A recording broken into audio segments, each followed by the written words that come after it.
Hello, everyone, and welcome to another episode of Justin the Food Entrepreneur Show. I'm Justin Bizzarro. I'm your host. That's Bizzarro.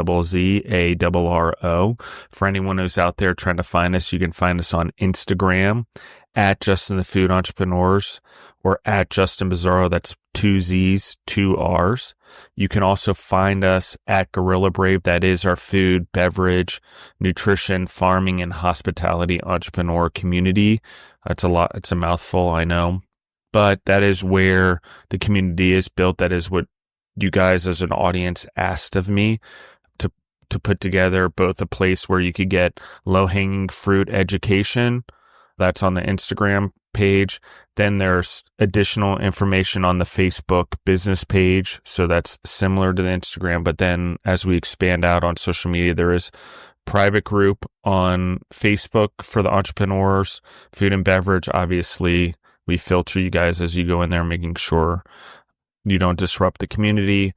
And then as you guys come in there, there is a community in the fellowship where everyone learns from each other. And then there's an advanced level that everyone asks for where, there is high level training, there is events, there is summits to participate in. There is that. So episodes have the educational pieces in it. There is transcripts, there is summary, there is the community, the fellowship everyone's asking for. There is the summits, the events, both 6-hour events in cities to network in, and as well as 3-day summits that are both national and international. It wasn't easy to plan. It took me way longer than I expected. Actually, not my forte, apparently, event planning. And so, or yet, I should say yet. And with that being said, I have a very special guest with us. I have Rekia Collins from Atlanta, Georgia. How are you doing today? Good, Justin. How are you? Good. I love this. This is what we're trying to do here is everyone's asked me to bring in the outside educational pieces, not only within the restaurants or within the food business or within the consumer packaged goods part of the businesses or in the hotels, if you're in hospitality or in the bed and breakfast, but what are the periphery businesses that support restaurants, that support food, that support beverage, that support hotels or hospitality, whatever it is, you guys have asked for it as part of what we do on here since you find this educational. So that's what we're trying to do here. So AuburnIQ, I like it. It plays in my words a little bit, in my brain a little bit because I want to say oven, but it's AuburnIQ, OVREN, capital I, capital Q, designed to help restaurant owners easily manage and improve their online reviews.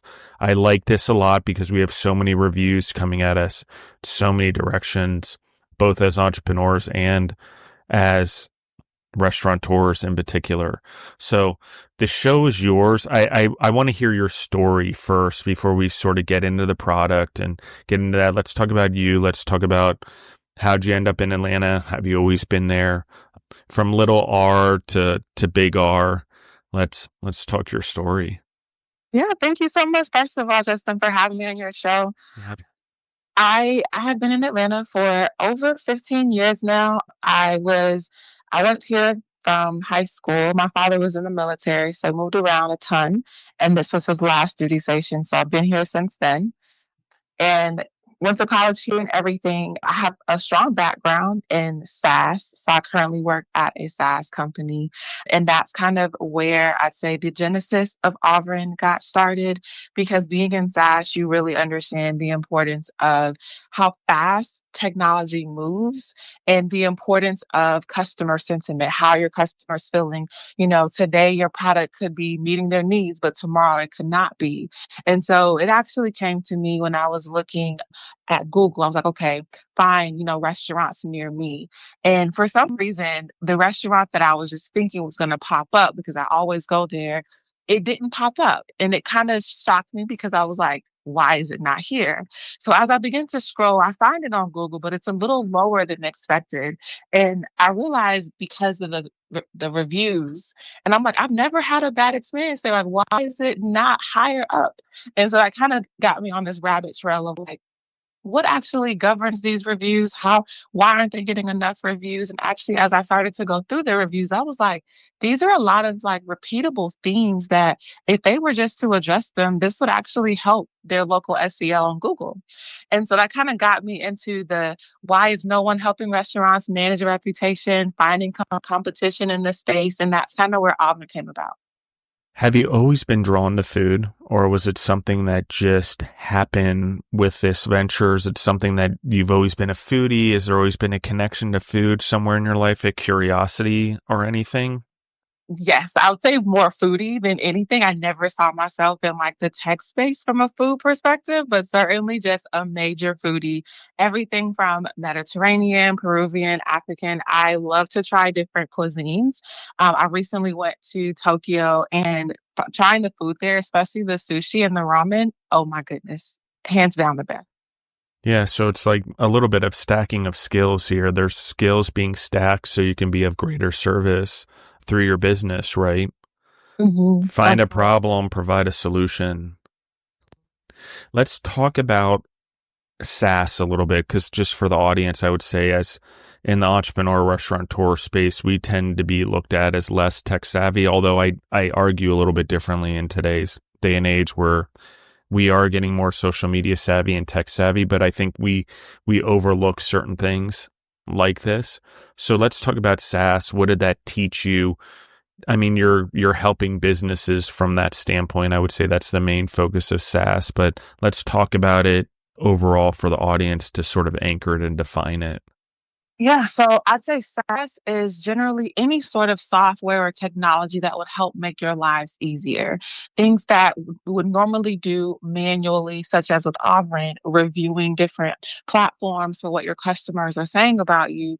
It's intended to make sure that you don't have to manually go into each and every single DoorDash or OpenTable or different websites where customers have your feedback and kind of aggregate that all in one place. So anytime you think about SaaS, you should always be thinking about, is this technology actually making something that I would do manually? Is it making it easier for me to do? This is a great question because I love this, particularly in hospitality, where there's this very fine line between manually doing things. And we'll talk about hotels and restaurants a little bit. And there's a lot of quote unquote solutions out there. But when we look at it, we need to really do what I would call an assessment, what we just talked about. And that's why, as I've done my homework on this particular product that we're talking about, the oven, if it saves you time, does it make the job easier? Does it enhance the entrepreneur, both the business and the human? That's a question that we need to ask ourselves. That's how it enhances business. Now, do individual business get too stuck in the past and too stuck in one location? It depends on the individual. But I would say if you want to grow your business, or if you're even a community business, you want to be more in touch with the individuals out there. And it's very hard to create that feedback loop and then maintain it on top of maintaining social media and that loop that needs to be maintained, and PR and that loop that needs to be maintained, and the creativity in the business that needs to be maintained. Oh, and I didn't even mention operating it. So while there's leaders in your business, in your employing teams in our food businesses, we also need to just realize that outside businesses are also part of our businesses that we strap on. No different than apostles to Jesus or whoever. And I'm not saying we're Jesus. I'm just using it as an example that we need to have experts that are growing our businesses as well as us growing their businesses. Now, so the time thing is something I want to focus on because I think technology can move very quickly and we can get sold on a lot of ideas in technology, but it's not often that we can actually look at it and really assess whether it saves time or not. I Mhm. think I think there are ways. Does it save time? Does it save money? How do you quantify it? Well, as an entrepreneur, we have to do things we don't love, which is always crunching numbers. I mean, I think there are a few people who do, but I don't think it's an overall thing everyone likes doing. I think generally the creative, dealing with the customers, running the business is the fun part. So let's talk about building this. Let's talk about, you have an idea. You're talking about integrating and integrations into other apps, into other platforms. How do you even begin to do this? How do you wrap your mind around this? How do you even get started? Because I can't even, like, if I were to write code, I'd have to teach myself how to write code. It's like a different language. So, right. So Absolutely. let's talk about this. How do you decide and then not only do it, but you execute it? Yeah, I'd say that's where I think coming from a bit of a SaaS background was super helpful because, and honestly, not even just the background, I'd say, fortunately, just the time that we live in, 2023, 2024. AI became really, really big. And I think it is a bit of a misnomer how hard it is to build technology. The application was built, I'd say, in a matter of a week. And that was only because I did not have to write code myself. There are platforms out there like lovable.ai that allows you to say, hey, this is my idea. And it literally will write all of the code for you. It's like if you use ChatGPT, for example, it's literally like having a conversation like that with AI to be able to build the platform. I am right there with you. I am not super technical, but I will say that if I am interested in something and I want to learn about it, I found Lovable just by looking on YouTube and watching people actually use it. And I was like, I can do this. I use ChatGPT almost every single day. I think the most hard part I would say was the actual API piece that you mentioned, being able to connect the site to DoorDash or to OpenTable. And so finding a way to be able to get that information from those APIs, having the appropriate developer accounts with variety of food restaurant platforms was probably, I'd say, the most difficult part, getting those APIs to work. But again, thankfully, we have platforms like Fiverr and Upwork where you can find talent from anywhere across the world to actually help you out with those things that get more technical in nature. It is kind of crazy. I actually think the 5-hour work week or whatever the book was called kind of exposed some of this out there in the world. But you can literally pick pieces, 99 Designs, ChatGPT, Gemini on the Google side. Like there's a combination of way of stacking everything together to run your businesses or build your dream. You don't have to so much rely on individuals anymore as much as you have to rely on those who will show up. So what am I saying? I'm going to emphasize something for the audience. Anyone who's out there maybe listening in, maybe you can just understand that every once in a while the way we work changes. We go from agriculture to industry. People go into the industry. Therefore, the work environment changes. We go from working in factories to service-based. We go from service-based to financial-based. We go from financial-based to technology-based as a country. Okay.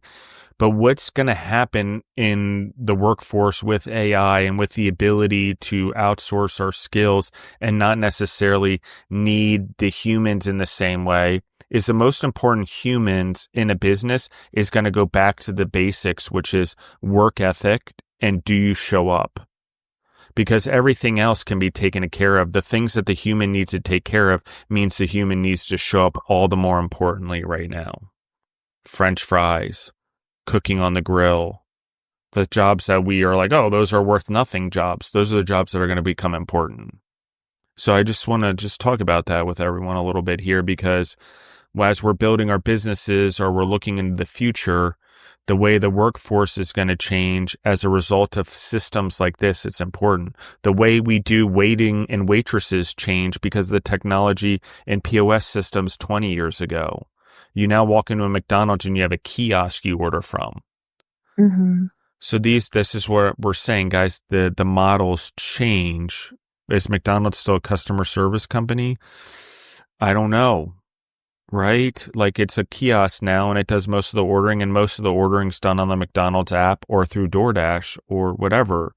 So did McDonald's have to change its strategy in a lot of ways for the new generations that are more used to this technology? Yeah, which means the employees have to change too.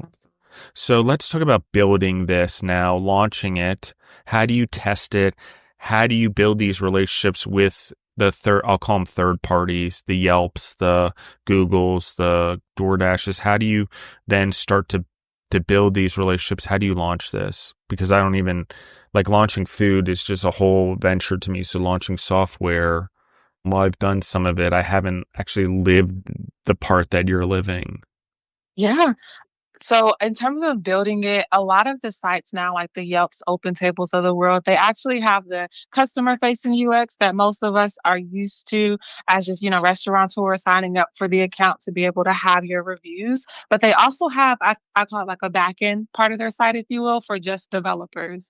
And so signing up is actually pretty easy. It's just about going there and kind of letting them know, why do you want to even leverage their software. You're a developer, right? So kind of giving them the spiel of, this is what I'm doing, and then they may reach out to have a conversation with you. But oftentimes, if like you're descriptive enough, they'll let you get access to the APIs, and then from that access, it was more just a matter of making the appropriate connections.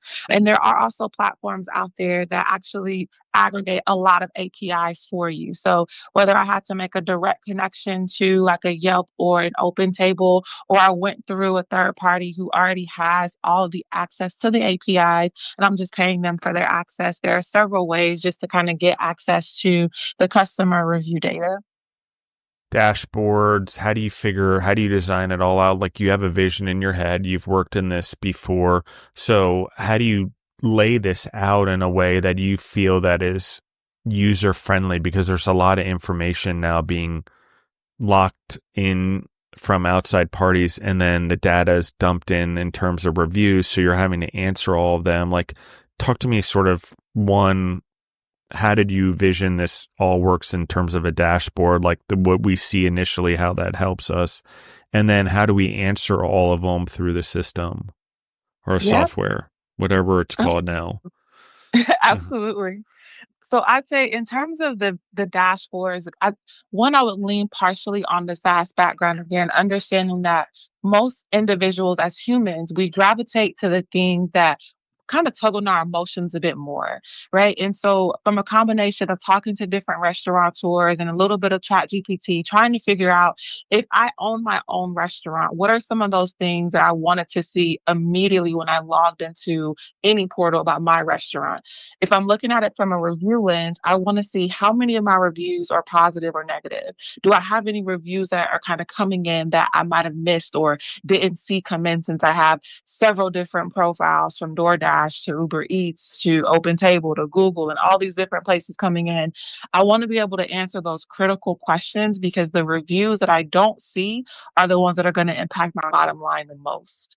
And so those are kind of those key questions from those interviews and ChatGPT that I was like, okay, I have to build something that really answers their questions upon logging in, that actually allows them to see the value of the solution.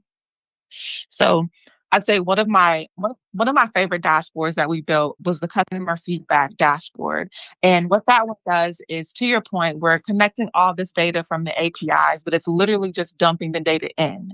So the way that we transformed that data was to build a bar chart that actually allows the AI to synthesize from reading the reviews. Is this review positive, negative, or neutral? Now, of course, AI can certainly get it wrong. So there is a way for you to override it if you find that it's not correct. But the purpose is to make sure that on the whole, if you're looking at your reviews from the last 7 days or 14 days, we have different slicers and filters you can leverage. Like, overall, how is the customer sentiment?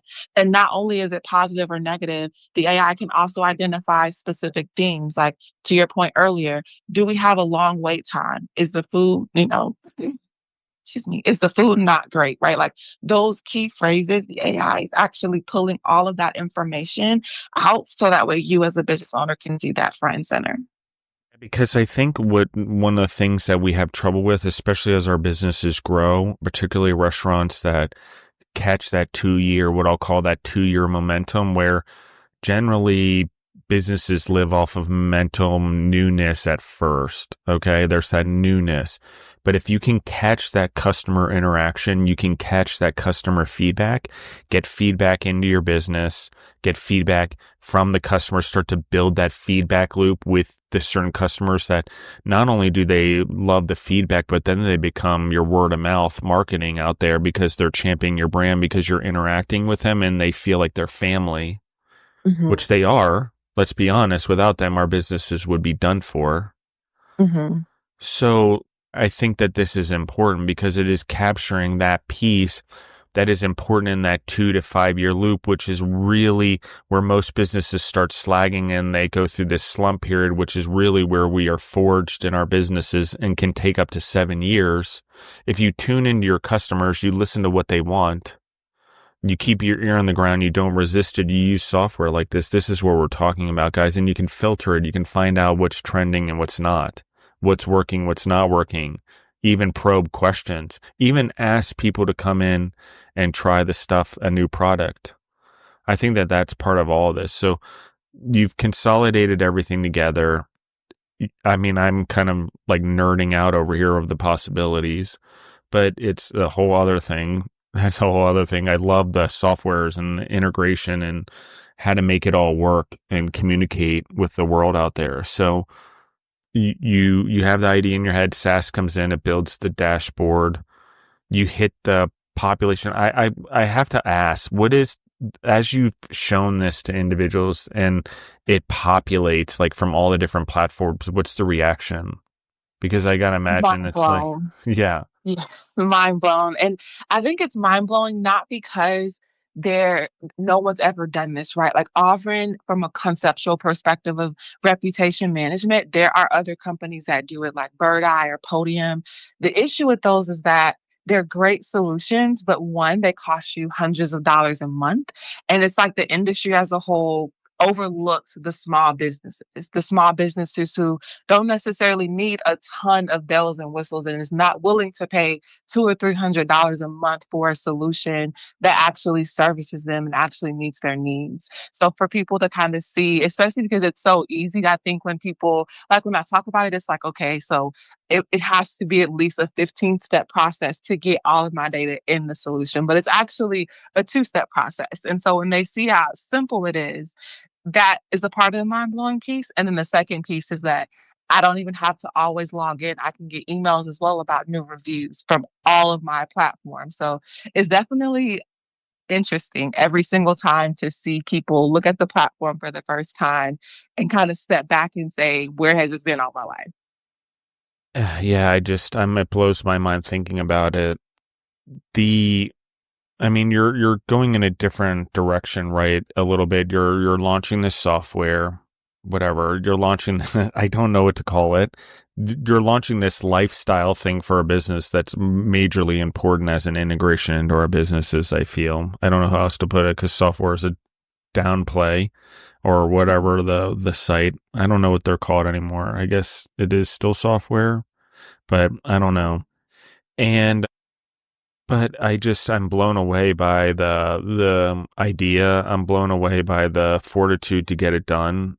Really, totally blown away by how fast the integration works. You can start using it right away. How simple it is. So let's talk about all of these things. Like you have really thought about every little piece, even though it came out quickly because you had aid. There's a lot of understanding and mapping and strategically helping the entrepreneur along from a business step standpoint. I would call it a standard operating procedure standpoint put into their, instead of it making their recipes, it's now making their, should I say, customer feedback loop, right? Hmm. Absolutely. Where, like, where do you hope this goes? How are you building it? Let's talk about all of that stuff because I'm just totally fascinated. Yeah. So definitely in terms of where I see it going, I definitely want to get, I'd say, more customer feedback. I think focusing on one specific niche within the restaurant industry, I found that I was talking to a lot of people who were in like the 6 month to a year time frame. But as you mentioned, I would love to, as the platform grows, speak to more veterans who've been in the space, who have multiple locations because their needs are different. And I think that as as Auburn begins to kind of tap into those veterans, if you will, the platform will continue to have different enhancements based on what they would like to see and always releasing new features. We recently released last week the ability not only for the AI to kind of pull in all of the information, but for it to provide you with a genesis of a response. So the platform can look at a review that says, "Oh, this food was excellent. I had, you know, X, Y, and Z burger. You can click a button and then AI will begin to look at the review itself, and then it will begin to kind of give you a response that is at least 70 to 125 words. Because we find that the lengthier the response, not just a, oh, thanks for coming or thanks for visiting, but actually like looking at that review and looking at who the author was, saying, hi, David, thank you so much for coming to our restaurant. We hope you enjoyed X, Y, and Z. I'm glad to hear this. Like, it really takes the time to try to craft something great for you as a baseline. But of course, you can augment and change. But the goal is to make sure that even as restaurateurs, since you are so busy, it's not just about thanks for coming. It's really about building that emotional connection. As you mentioned earlier, customers are like family. And so just continuing to think about those smaller things that people are giving feedback on, like, man, it would be great if it could do X or if it could do Y, and just continuing to build from there. Yeah, I've seen this work really well in the hotel business, hospitality, bed and breakfast, Airbnb, also, guys, as well as restaurants, food, catering, you name it. But in particular, like hotel chains, because they're having to deal with Expedia and hotel beds and hotels.com and Priceline and thousands, like there's like so many. I'm exaggerating by thousands, but maybe there are so many of these travel discount sites now between airlines and whatever. But the consolidation of the reviews that go through all of those, as well as whoever the hotel brand is, or if you're an independent bed and breakfast, I'll call it, or motel owner or hotel owner, you know how important all the feedback is from all the thing in the companies that I've seen, the hotels, even franchises like Marriott or chains like Hilton. If they have that feedback loop where they're touching all of those pieces, those hotels do much better with their pricing.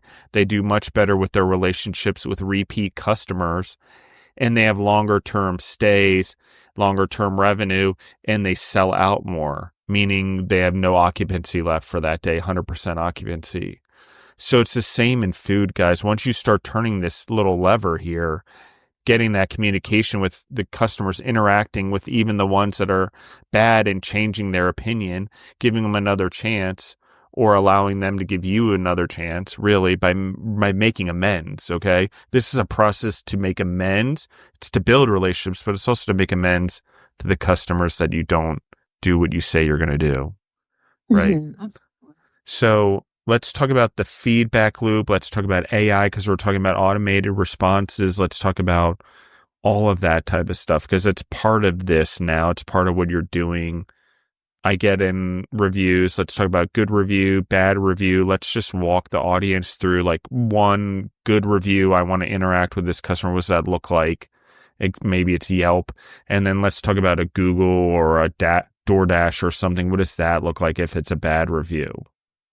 Yeah. So if it's a good or a bad review, when you log in, the experience would be you see it all in your dashboard.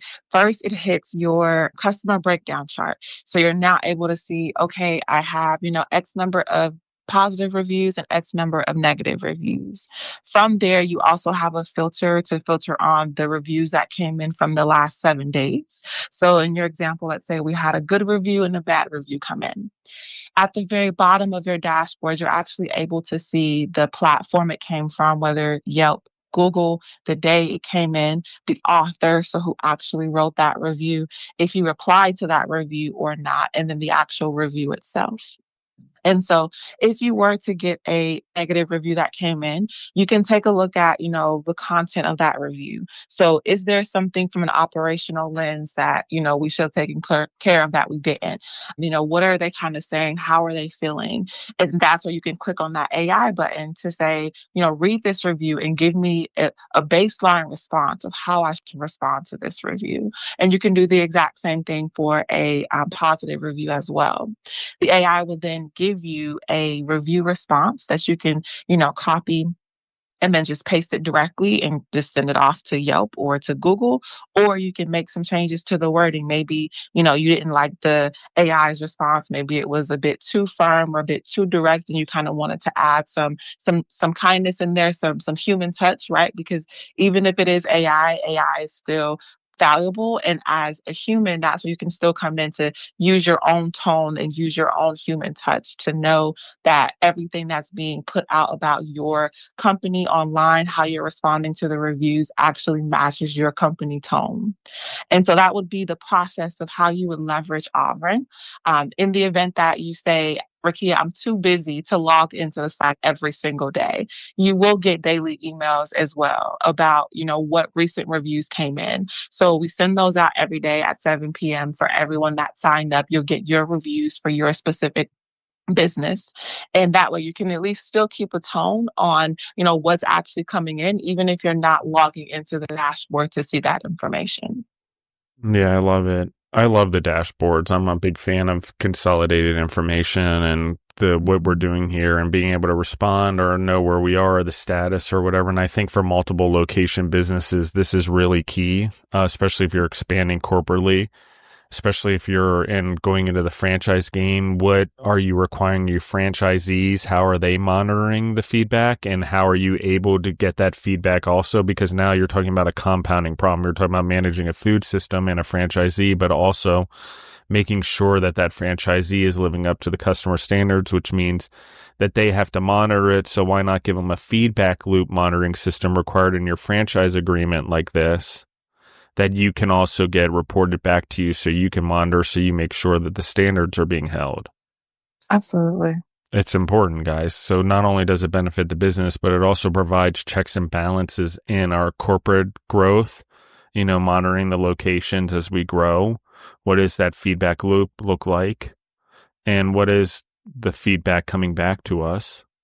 And then also, like I said, like we're managing a system, we need to have standardization in terms of how we do things in our businesses, including our franchise. And I think right now in the franchise game, this is overlooked, as well as the standardization of third-party deliveries overlooked.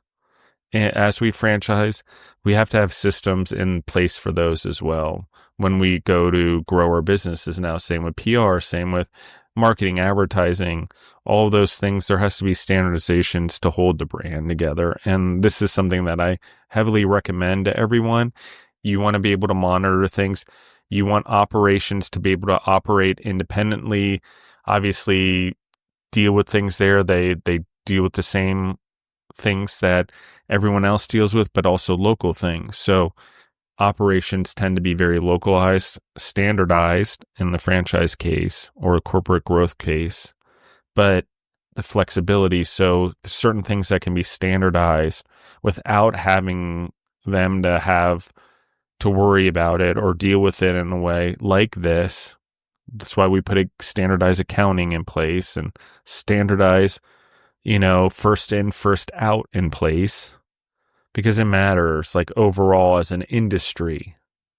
It's important. And as an industry, if we're doing what we're supposed to be doing and growing, we need to be part of our community in this feedback loop. So this is an essential tool, guys, all the way across your business. I mean, you can put the KPIs in place to do that in your business. So let's talk about that's key performance indicators, guys. If anyone doesn't know, just look it up. And maybe I'm a little old school when I say it, but they still matter. You want to set goals and then set markers to know you're hitting those goals. And do you want to keep improving your goals? For sure. And improving the markers? For sure. But you need feedback like this from customers in order to do it. Interesting, right? So personally, motivation, inspiration, why this, why keep going, why latch onto this, why even be an entrepreneur? You were doing pretty well before, right? Yeah, I'd say in terms of why this, I think I just in general always had like a heart for the small business. My mom was a small business owner, and so that kind of gravitated me towards not just the space, but just the niche and the product as well. As I want to build something that small businesses can learn to adopt. Why entrepreneurship? I think that whew, that's such a loaded question, Justin. Entrepreneurship, it's one of those things where after being in a 9 to 5 for at least 5 years now, I understand that it's not for me from the sense of there's a level of freedom that you get when you're able to go out into the marketplace and create a solution that actually solves people's problems. Like, yes, you could argue that, well, you have to take on the marketing, the sales, the product, the this, the that. But with the way that AI is now, the way you can build and structure your team and actually create relationships that are important to you to be able to bring these solutions to the marketplace, I find that to be thrilling. I find waking up to a challenge and kind of thinking through how to solve that challenge, or a customer saying, man, I wish Alfred did this or didn't do that just yet, thinking through like the best way to put that into the solution to really help that customer delight. For me, that's kind of why entrepreneurship. I think going to a 9 to 5, I've been doing it for so long now that it's no longer hitting that button for me, if you will, the same way a face lighting up after seeing that this is a solution that's really going to save me time and allow me to present this to my leadership or to my management in a way that shows I'm actually taking strides to care about my customers. It just, for me personally, it just does something different for me. I love this. Talk to me about building relationships because I think it's important to you. I think it's probably something you saw in your being a Mhm. small business owner. So let's talk a little bit about what's that, because it's instilled in you, the relationship piece, the food piece, the small business piece. Those are all relationship based things. Talk to me about that. Yes. I'd say it's unfortunate that people put money now important and ahead of relationships. Relationships will always open doors for you that no amount of money can, because at the end of the day, we're all humans. We're all wired off of our emotions. How did this person make me feel? Even something as simple as, remembering that it's, for example, I saw my mother, she works in real estate a lot. And so when she started her own real estate company, one thing that she would do that I never forgot was the day that her tenants would move into any one of her places, she would remember that day and she would come back a year later and say, happy 1 year anniversary.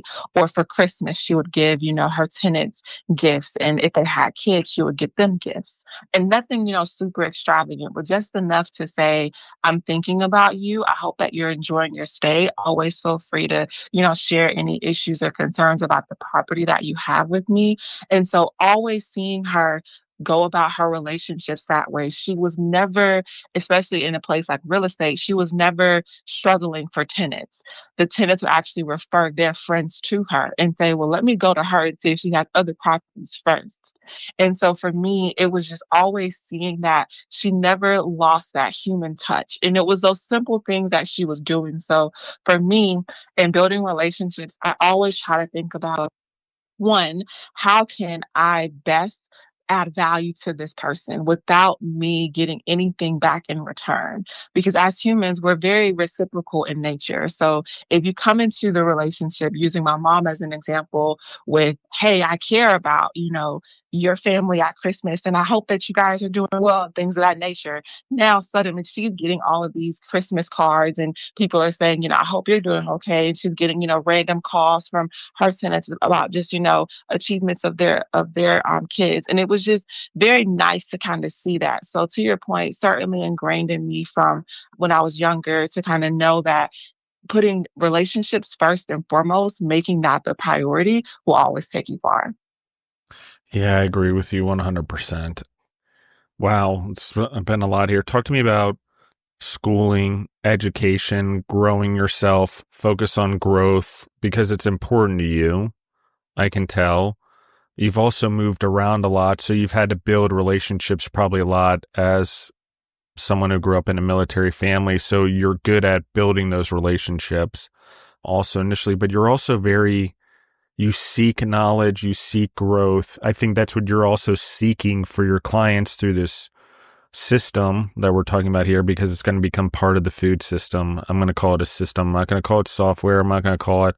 It's part of the lifestyle of your business. That's what I Mhm. think. It's what we need. It's part of becomes who we are. So, but anyway, let's talk about a little bit. I lost my question, but let's actually talk a little bit about inspiration, motivation, and then that pursuit of the knowledge a little bit more. Like why? What keeps you thirsty for more? Yeah.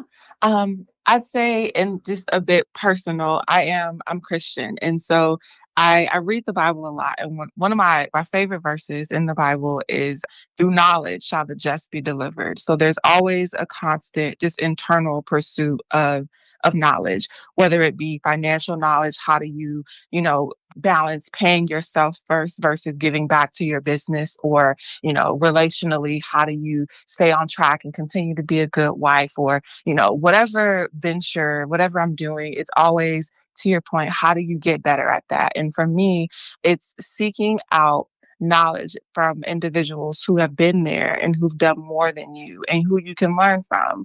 Of course, even as you seek knowledge and you read books and you watch podcasts or and things of that nature, you're not always going to agree 1,000% with what anyone says, but I think you're always going to pick up at least a nugget to be able to say, this is something I can take and I can use and learn in my life. And so whether I'm like driving in my car or cooking or whatever I'm doing, I'm always trying to listen to something that will give me additional insight into a topic that I had no idea was even a thing. So again, going back to AI, right? Like there's so many facets to AI. It's not just a catchy term. There's now AI agents, there's humanoids, there's so many different things about that space. And so just kind of sitting back and listening to where we're going to be likely in the next 2 or 3 years as it relates to software and systems and AI is just fascinating to me. So I think no matter the realm or no matter the space as a person, it's important to be always learning and always aware of, what's happening in terms of change in the world. And you can only learn that by just learning from others. Absolutely, I agree. Let's talk about AI a little bit because you embraced it. I think it's important in business. I think a lot of people are hesitant of it for whatever reason, but I'm not gonna dive into that right now, my opinion, because I want to talk about it with you. It's important. I think it's important for any business entrepreneur to really dive into it. But let's talk about it from your perspective. You've used it a lot. It's something you're knowledgeable in. Let's focus on that a little bit. Let's talk about that, the importance of it, the importance you feel it is on businesses from a SaaS standpoint, how much it needs to be utilized in our businesses, ChatGPT, whatever it is ends up being. So, Yeah, I'd say AI is important because it definitely helps you advance your it helps you advance your decision making. As a human, even with like Auburn, for example, the ability to craft a response to a review is always going to be a human thing. It's never going to be something that I would personally feel comfortable with AI just completely taking away and just responding on behalf of any business. So whenever we think about AI, you should always think about it as a helpful assistant compared to this is going to take over everything. It's going to get rid of humans because genuinely, whenever you use it appropriately, it helps you automate time consuming tasks. So, again, just as simple as offering, being able to aggregate reviews from multiple platforms, being able to identify customer sentiment and customer trends to help you increase your operational efficiency. Like, those are some of the key things that I think Auburn does, but it does it because of AI. There are things that you want to make sure that you're not missing out on because if you're still, for example, having to manually go through, let's say, as a restaurant manager and look at 5 or 6 different platforms, that could easily take you a couple hours to do versus logging into a site that takes maybe 10 to 20 minutes to kind of look at it, respond to some reviews and get back to work. Well, the person who decides to use a solution similar to Auburn or like Auburn itself will definitely have more efficiency operationally because now the manager has more headspace to deal with, maybe there's a customer escalation going on, or there could be, something going on with the POS system that needs their immediate attention. And so I think advancing and looking at AI as something that is not going to take over your world, but it's certainly there to help augment those mundane routine tasks, reducing human error because that is a thing as well. I think that's really the mindset to have around AI and its helpfulness. very cool. How do people find you? How do people find the product? How do people find you? How do people get more information about this? Let's talk about that. Yeah. So I'd say we are most active on LinkedIn. So you can find Auburn IQ on LinkedIn. You can also find me on LinkedIn as well, Rekia Collins. And I'd say if you wanted to reach out about a demo for Auburn, we certainly do demos about how Auburn can help your business, how easy it is to leverage. You can certainly reach out to me. That's Rekia at auburniq.com. And that's really the best way I'd say to kind of get in contact. I'm happy to do a demo. The solution itself, we do offer a 7-day free trial. But before signing up for anything, if you're like, I just want to see the solution, I want to see if it really is everything she said it was, more than happy to hop on the call and give a demo using reviews for your specific business so you can really see the dashboards in real time and how easy it is to leverage. The next steps for you, scaling this, getting the businesses. I don't know if you still have a daytime job and do this also. Talk to me a little bit about strategically taking this on. Is this something you want to do full time? If you're not already, maybe you are. And at what point does it become more of something? At what point do you think, okay, this is something I really need to hit the gas on fully? Or maybe you already have. That's why you're on the show. Yeah, so it is something I am still doing along with my full-time job. I definitely see myself taking and hitting the gas the moment that we hit a certain number of customers. So I'm trying to get you at least 200. And then I feel like from there, with all the customer feedback and all the enhancements and things of that nature, I can certainly go full time into Auburn. That's currently my goal. So we are on track for that by summertime. So a few more months. So certainly on pace and on track. And I'm looking forward to it. I think it's definitely been a good ride so far, just seeing the customer feedback, seeing how Auburn itself can improve. Yeah, it's been really great. I think it's incredible. Is there anything you want to talk about today? Maybe something I didn't cover about the software, or I didn't cover about the product, or you, or any of the questions that we had, or just life in general that you feel compelled to share with the audience, maybe biblically or from your Christian roots, because I think that that's important to me as well. It's part of the show. It's part of what we do at Gorilla Brave, as instilling that spirituality, those core values into our businesses.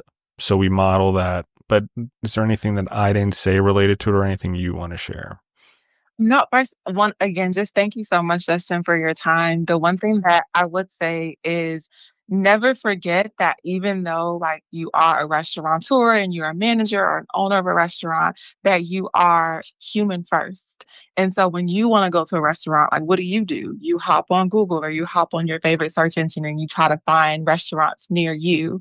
And so whatever experience that you go through on any platform, be it, Google or Amazon, that you focus on reviews as well. So it is a small part of your business since you're mainly, focused on operations and keeping everything afloat. But don't forget that the reviews that you get about your restaurant can definitely have a direct impact on your bottom line. Amazing. Thank you so much for coming on the show. Everyone listening in, I recommend looking into this right now. As soon as you hear it, look it up, reach out. These things are important. They are an important part of our businesses. They're an important part of our growth. They're an important part of the standardization, the building of the foundation that is necessary for our growth, whether it is franchising or corporate growth, meaning I own the stores that I'm not going to franchise. I'm going to hold control. Both need standardizations for the operations in those businesses. And as entrepreneurs, if you're individual or you're opening multiple different concepts, still the same is true. You need something where you can centrally manage things into a dashboard and be able to look at it and get the feedback quickly. And most of us in that space don't have $1 million to have Microsoft SharePoint build us a customized system on whatever platform they're using now. I don't even know if it's SharePoint anymore. But, I obviously used it and I built a very expensive system. But with all the technology out there now, guys, you don't need it. You can you can puzzle piece things together. That's the beauty of the world today, is we can take solutions and we get to build the puzzle that runs our business. No different than before, but this time it's through apps, it's through pieces, it's through products, it's through software, it's through relationships, but it's a little bit different in that it's not a one-stop always fits all or one-stop shop. We sort of build it in piecemeal. Some of us use Shopify, some of us use WordPress for our websites. Some of us are using Stripe, some of us are using the merchant account provided by our banks. So these are just pieces that I'm talking about. They're stacking, but we have to be conscious of all of them. And where we lack in stacking those things of the puzzle like this, it will hurt our growth. And just to emphasize it, I feel so confident about it that if you use this, especially in that 9-month to 27-month period, let's call it that, or 30-month period, that it'll shorten that 7-year period where it really takes to get a hold of your community and your customers and lift it up. We've talked about other restaurateurs and individuals that are on this show. They've had ups and downs, but the thing that really makes a difference when they're older, especially in pizza places where we've talked with gentlemen that have come back into the pizza places, they figured out the feedback loop. But it took 30 years of business experience to truly understand it and utilize it. We don't need to do that. Do we need to be a part of it? Do we need to monitor it? Will it take us 30 years to master the new way of doing it like we have with this generation? That's, that I'm just talking about, the older generation that's coming back in and figured out the feedback loop to grow their business. It's the same thing here, guys. We have to get used to it now, early on in our businesses. Guaranteed it pays its dividends. Guaranteed it increases your revenue. Why? You're building relationships, guys. Mm-hmm. And when you grow that, it grows your business. It grows the individuals that grow your business. It grows the individuals that supply your business, that buy from your business, that just want to cheer for your business. There's lots of those too, guys. Just keep in mind when we build brands, as much as we don't like it, there's lots of people cheering for us that don't really buy much from us. But they believe in us. They believe in the product we're doing, so they are our cheering squad.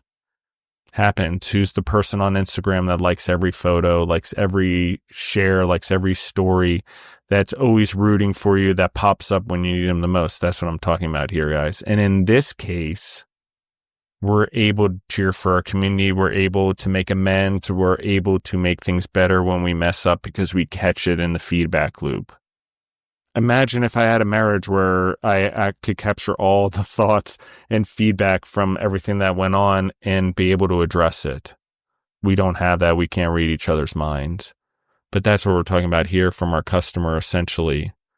And good reviews and bad reviews. Yelp is one of the coolest things ever, guys. Like the Yelp thing is like, I was watching as these like Yelp 25, I guess they're the elite reviewers.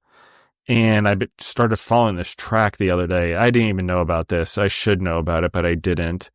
And I followed this and I am just blown away when I tie the responses to those who respond, to those who see the business growth if I've been following them for 2 or 3 years. If you respond, you commit to that feedback loop, the growth is that much quicker. Just ask anyone who really participates in the customer feedback loop. And this is a way to do it. So I thank you for introducing us. I thank you for reaching out. And I thank you for taking your time on a Saturday to do the show first thing in the morning. And thank you one more time. Where can they find you online? Where can they find your business? How can they reach you? Yeah, thank you again so much, Justin. You can find Auburn at auburnIQ.com. That's OVRENIQ.com. You can find me on LinkedIn, Rekia Collins, RAKEYIA Collins. And you can also find Auburn as well on LinkedIn under its own business page at AuburnIQ. Awesome. Thank you. Everyone in the audience, love you guys. Please share, like, respond, put in comments, the video, whatever you need to do to help this along, because I think that whatever we do, the important thing right now is to push along solutions like this to the food entrepreneurs out there, the restaurateurs, especially those running food trucks, whoever. Like, this is an important thing to have in your tool belt. And so whatever we need to do, whoever it needs to get to, I'm going to emphasize it because this is a game changer. And if you hear me now and then look back and didn't do it 2 years from now, and you see those around you who have listened or have been on the show, because those who've been on the show tend to also be the listeners of the show, watch their businesses change when they use things like this. It's important. I wouldn't emphasize it unless I thought so. So thank you again. I love you guys. Like, share, continue, comment, support the business, follow it. Go to LinkedIn. There's a lot of information there. LinkedIn's growing in terms of solutions like this, having more prominence, location, views on for food and beverage. Like, you want support systems, you want things that support your business. Go to LinkedIn, guys. There's a lot of resources there, human resources, financial resources. Like I said, customer feedback loop resources like we're talking about. Love you guys. We're out.